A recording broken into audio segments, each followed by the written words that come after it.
Hello students, myself Shumona Mandal from Simi Foundation. Today we are here to learn about an interesting topic of what is nucleus, parts of nucleus and function of nucleus. So let's get started. First of all, we have to know what is nucleus. And here the answer is nucleus is the most important component of the cell and it controls all the functional activities of the cell. इसका मतलब ये है कि हमारा cell जो है उसके अंदर बहुत सारा सेल ऑर्गेनेल्स है और उसके अंदर सबसे इम्पॉर्टेंट सेल ऑर्गेनेल्स जो है वो है न्यूक्लियस। और न्यूक्लियस जो है वो एक सेल के अंदर जितना भी कुछ काम होता है सारे के सारे काम को एक न्यूक्लियस ही कंट्रोल करता है। एंड न्यूक्लियस जो है वो सारे के सारे यूकैरियोटिक सेल्स के अंदर पाए जाते हैं। कुछ मैच्योर सेल्स हैं जिसके अंदर न्यूक्लियस नहीं रहते, like RBC, food containing phloem cell, जिसको हम सिप ट्यूब कहते हैं।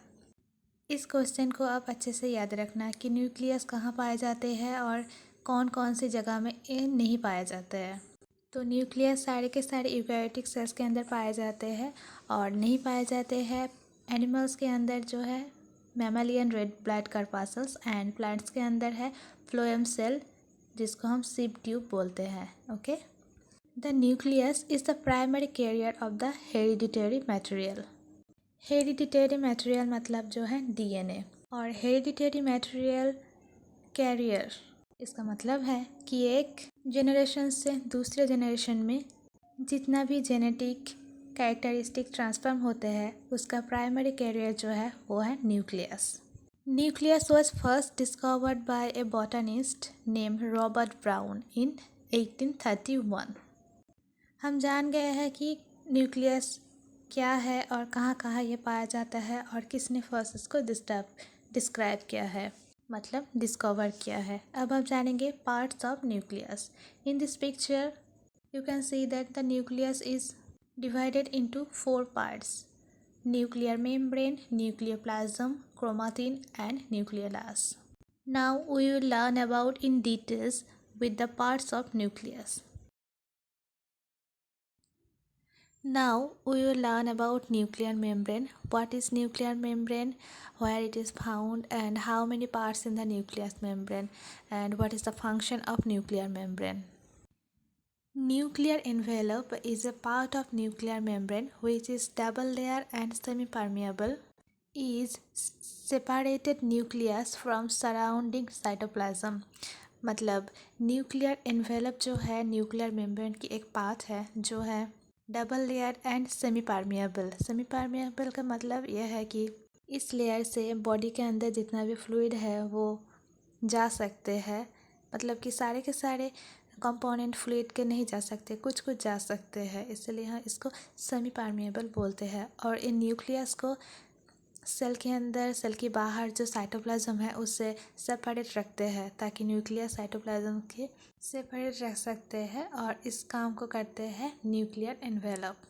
Perinuclear space which is a part of nuclear membrane is found between outer and inner nuclear membrane। मतलब आउटर मेम्ब्रेन और इनर मेम्ब्रेन जो है न्यूक्लियर मेम्ब्रेन की उसके अंदर एक स्पेस रहता है जिसको बोलते हैं पेरीन्यूक्लियर स्पेस।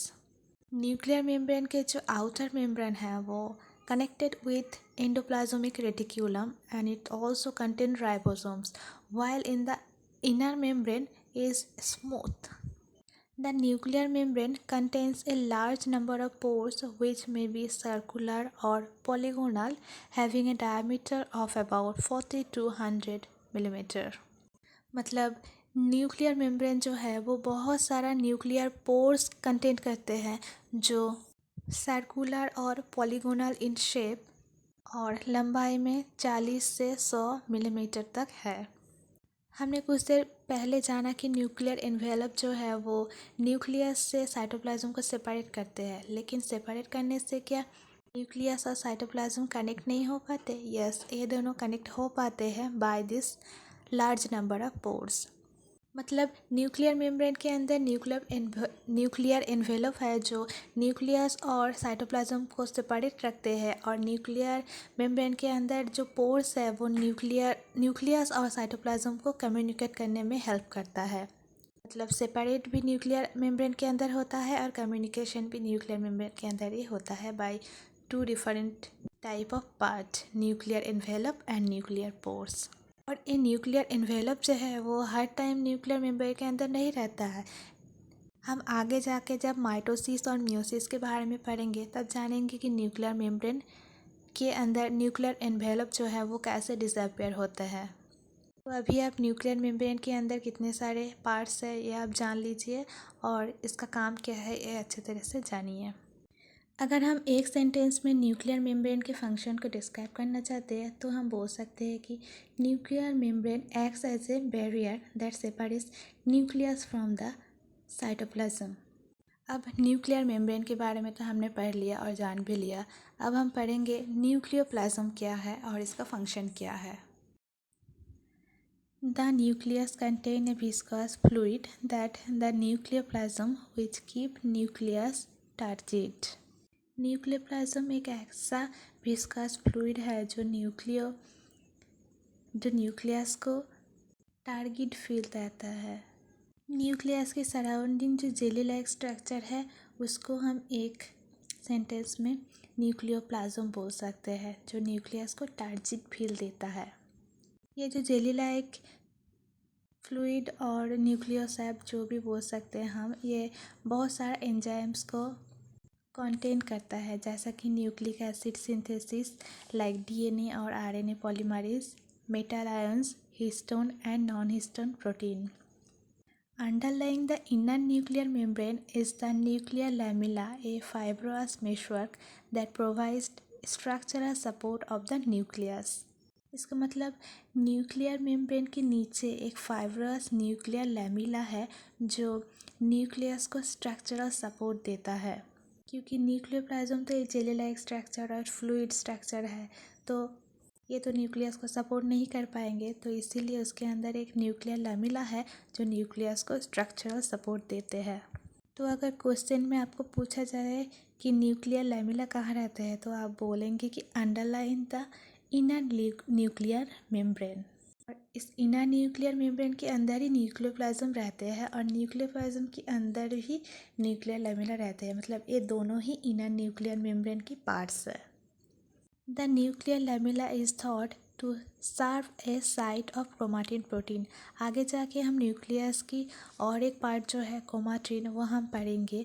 तो ये बोला जाता है कि न्यूक्लियर लैमिला जो है उसको क्रोमाटिन प्रोटीन भी बोल जा सकता है, क्योंकि ये आगे जाके क्रोमाटिन प्रोटीन की तैयारी करेंगे, ये जो न्यूक्लियर लैमिला है। Nucleoplasm control the cell growth and reproductive because it contains cell hereditary information। Of course, nucleoplasm के अंदर जो बहुत सारे एंजाइम्स है लाइक डीएनए और आरएनए पॉलीमरेज, तो डीएनए और आरएनए पॉलीमरेज तो जेनेटिक इंफॉर्मेशन को कैरी करता है, और अगर ये जेनेटिक इंफॉर्मेशन को कैरी करता है तो ये रिप्रोडक्शन में भी बहुत इम्पॉर्टेंट रोल प्ले करता है। और अगर ये रिप्रोडक्शन में रोल प्ले करता है तो ये सेल ग्रोथ में भी रोल प्ले कर सकता है, क्योंकि रिप्रोडक्शन होने के बाद सेल ग्रोथ होंगे तभी तो एक नया जेनरेशन का बिल्ड होगा।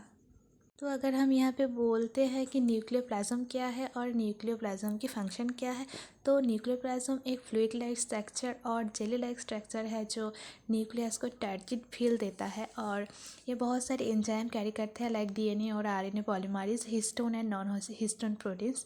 एंड न्यूक्लियोप्लाज्म के अंदर ही एक न्यूक्लियर लैमिला रहता है जो न्यूक्लियस को स्ट्रक्चरल सपोर्ट देते हैं, और ये आगे जाके क्रोमाटिन प्रोटीन का बिल्ड करता है।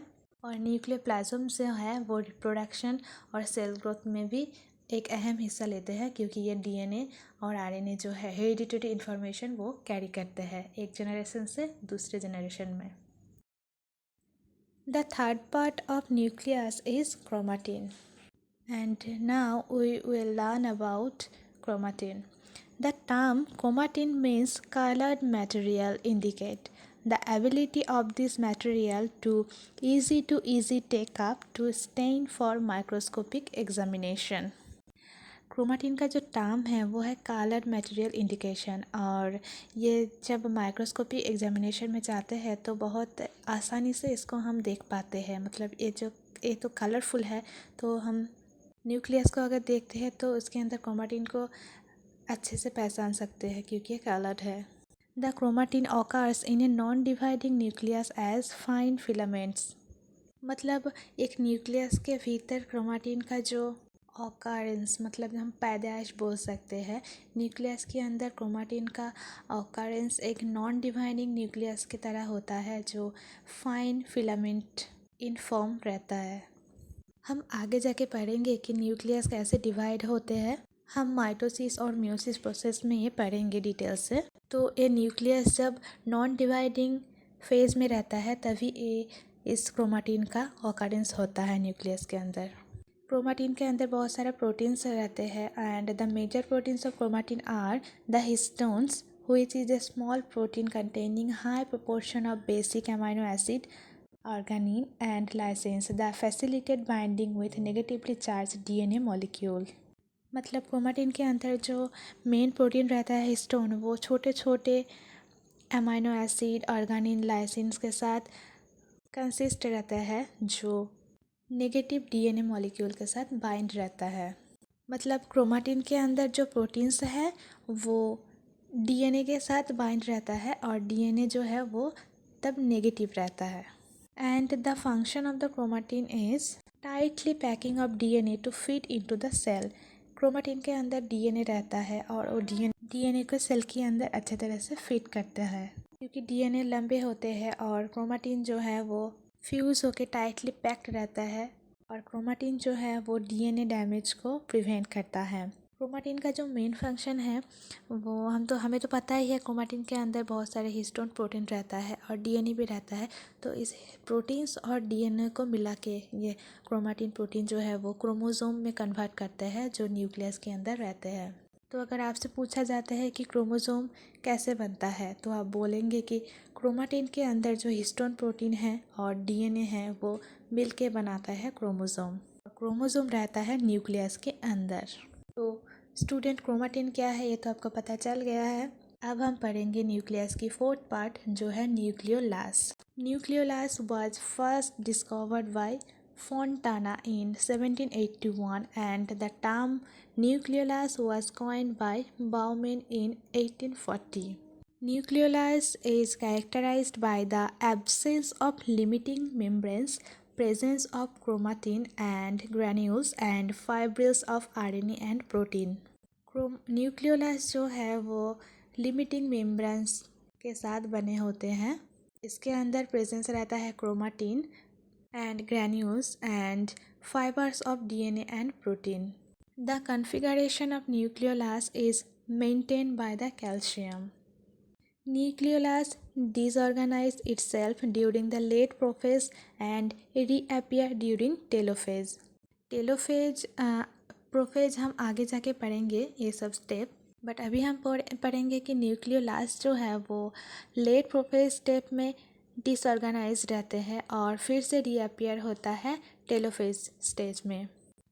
तो अगर क्वेश्चन में पूछे जाए कि न्यूक्लियोलस क्या है एंड न्यूक्लियोलस का फंक्शन क्या है तो आप बोल सकते हैं कि nucleolus contain of DNA, RNA and protein and the configuration of nucleolus is maintained by the calcium. Nucleolus plays an important role in the synthesis of proteins and in the production of ribosome in eukaryotic cells. तो student, आज हम जाने हैं और पढ़े हैं कि nucleus क्या है, न्यूक्लियस की फंक्शन क्या है, न्यूक्लियस की पार्ट कितना है और उन पार्ट को हम डिटेल्स में पढ़े हैं। आई होप स्टूडेंट आप लोग ये टॉपिक अच्छे तरह से समझ गए होंगे, और आगे आपको करना क्या है, इस टॉपिक को अपनी नोटबुक पे लिखना है और रिवाइज करना है ताकि आप भूल ना जाए। तो student, for today that's all. Thank you and keep learning.